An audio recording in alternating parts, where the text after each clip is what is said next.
যে আচরণে চেনা যায় একজন খারাপ বসকে।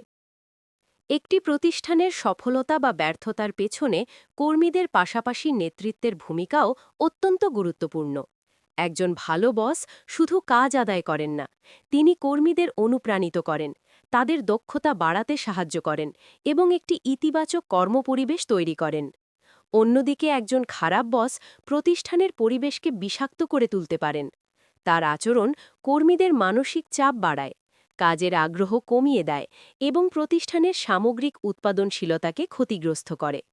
বর্তমান কর্মসংস্কৃতির গবেষণাগুলো দেখায় যে কর্মীরা অধিকাংশ সময় চাকরি ছাড়ে প্রতিষ্ঠানের কারণে নয়, বরং খারাপ ব্যবস্থাপকের কারণে। তাই কিছু নির্দিষ্ট আচরণ লক্ষ্য করলেই বোঝা যায় একজন বস সত্যি নেতৃত্ব দেবার উপযুক্ত কিনা। নিচে এমন কিছু আচরণ আলোচনা করা হলো যার মাধ্যমে একজন খারাপ বসকে সহজেই চেনা যায়। ১. কর্মীদের প্রতি অসম্মানজনক আচরণ। একজন খারাপ বসের সবচেয়ে বড় লক্ষণ হল কর্মীদের সম্মান না করা। তিনি অধীনস্থদের সঙ্গে রূঢ় ভাষায় কথা বলেন, তাদের মতামতকে গুরুত্ব দেন না এবং অনেক সময় প্রকাশ্যে অপমান করেন।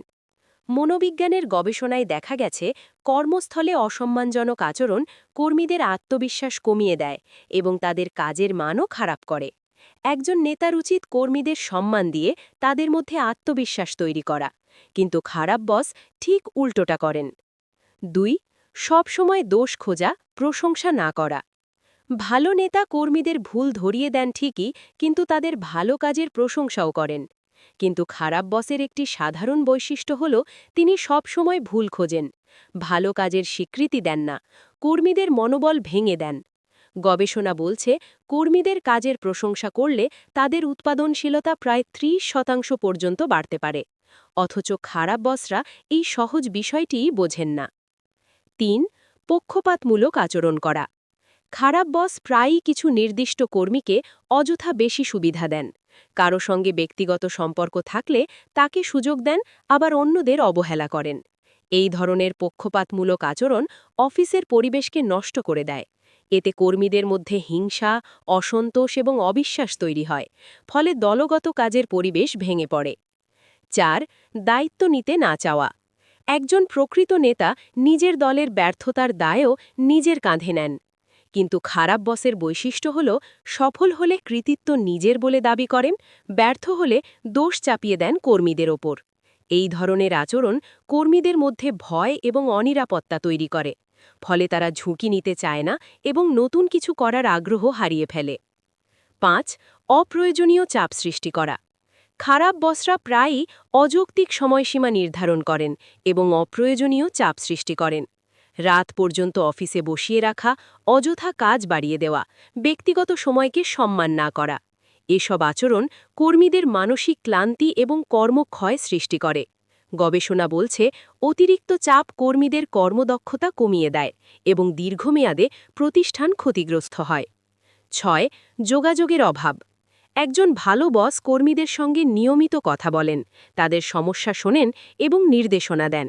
কিন্তু খারাপ বসের ক্ষেত্রে দেখা যায় তিনি স্পষ্ট নির্দেশনা দেন না, সমস্যার সময় পাশে থাকেন না, কর্মীদের সঙ্গে যোগাযোগ রাখেন না।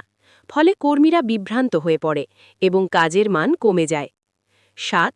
কর্মীদের উন্নতির সুযোগ না দেওয়া। ভালো নেতা চান তার কর্মীরা দক্ষ হোক এবং উন্নতি করুক, কিন্তু খারাপ বস অনেক সময় ইচ্ছাকৃতভাবে কর্মীদের শেখার সুযোগ কমিয়ে দেন, কারণ তিনি ভয় পান দক্ষ কর্মীরা একসময় তার অবস্থানকে চ্যালেঞ্জ করতে পারে। এই মানসিকতা একটি প্রতিষ্ঠানের ভবিষ্যৎ উন্নয়নকে বাধাগ্রস্ত করে। গবেষণায় যা বলা হয়েছে, বিশ্বের বিভিন্ন কর্মসংস্কৃতি বিষয়ক গবেষণায় দেখা গেছে প্রায় ৭৫% কর্মী মনে করেন তাদের চাকরি ছাড়ার প্রধান কারণ হল খারাপ বস। কর্মীদের মানসিক চাপের বড় অংশই আসে ব্যবস্থাপকের আচরণ থেকে। যেখানে নেতৃত্ব মানবিক, সেখানে কর্মীদের উৎপাদনশীলতা ২০ থেকে ২৫% বেশি হয়। এই তথ্যগুলো স্পষ্টভাবে প্রমাণ করে যে একজন বসের আচরণ পুরো প্রতিষ্ঠানের পরিবেশকে প্রভাবিত করে। একজন বস শুধু প্রশাসনিক দায়িত্ব পালন করেন না, তিনি একটি প্রতিষ্ঠানের সংস্কৃতি তৈরি করেন।